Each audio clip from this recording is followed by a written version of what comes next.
Hello, сәлем достар, сіздермен бүгін біз ағылшынша алфавиттерді үйренетін боламыз. Ағылшын тілінде 26 әріп бар. Ең бірінші ол бізде A. А болып жазылғанмен A деп оқимыз. Яғни A. A. A, B.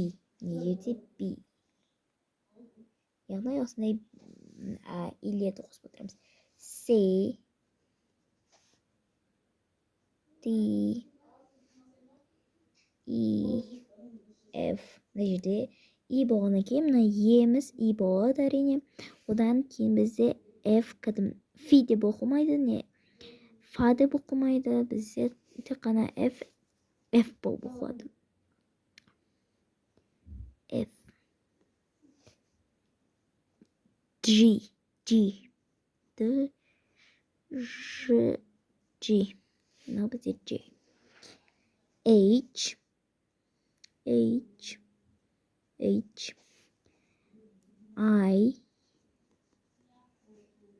J,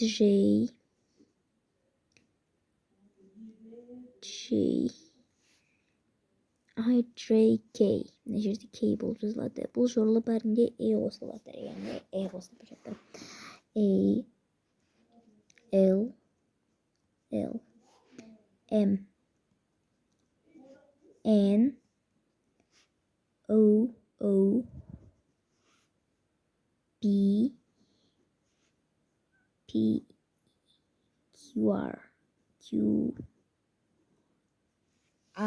Мына жерде R да болып оқылмайды, R да болып оқылмайды. Мына жерде бұл R болады.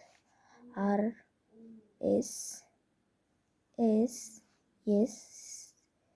T, U.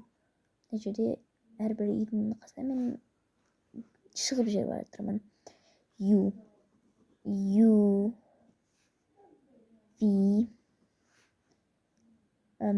S, T, U, B. Мына жерде W болады. Яғни бұл U болып жазылғанмен W болып айтылады. Яғни оқылғанда U болып оқылады, айтылғанда W болып жазылады, жазылғанда осылай жазылады.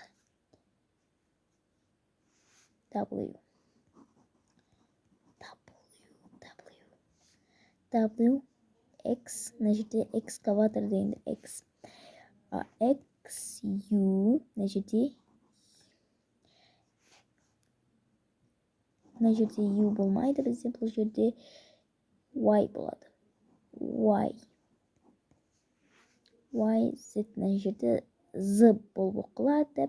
Z болып мына жерге оқылады. Оқылымында да, жазылымында да бізде мыналай болып жазылады. Бұлай жазбаймыз мүлдем. Міне осылай біздің әріптеріміз бітті. Міне бұл біздің оқылымдарымыз, яғни басынан бір қайталап, бірге қайталап жіберсек. Мен тоқтаған жерлерде сіз қайталайсыз. Кеттік бастайық. A, B, C,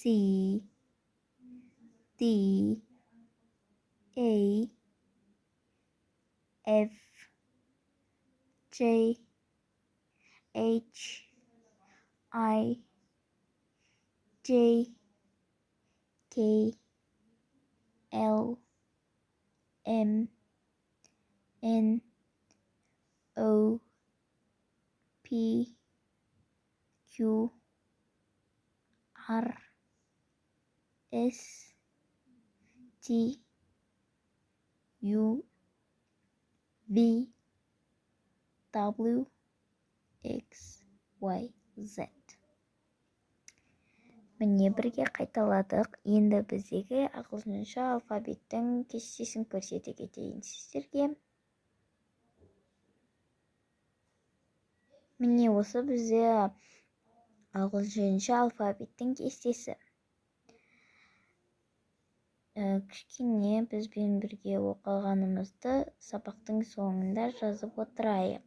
Сіздермен бірге болған мен Нұрмахан Айым. Сау болыңыздар.